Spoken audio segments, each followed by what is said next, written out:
Now let us discuss some limitations of the price to earnings ratio. First up, price to earning ratio assumes the past 12 months earnings are recurring.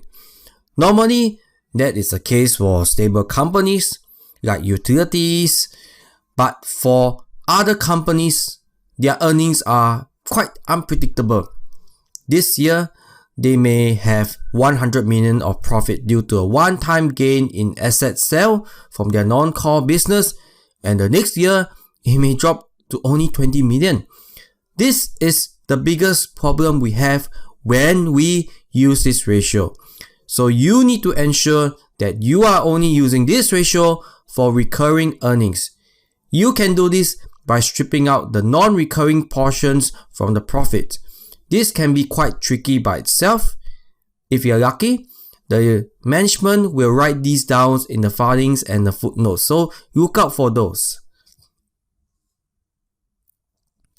Secondly, price to earnings ratio assumes that earnings are predictable.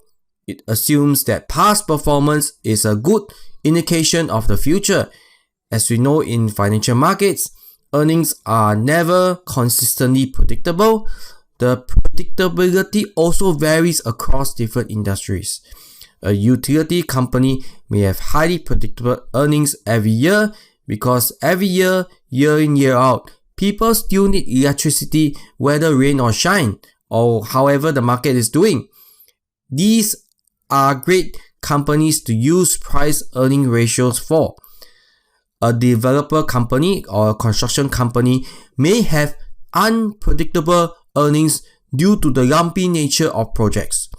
This year, these companies may recognize a huge profit on finished projects, and the next year, they might not have any projects at all, and their earnings can take a huge nosedive.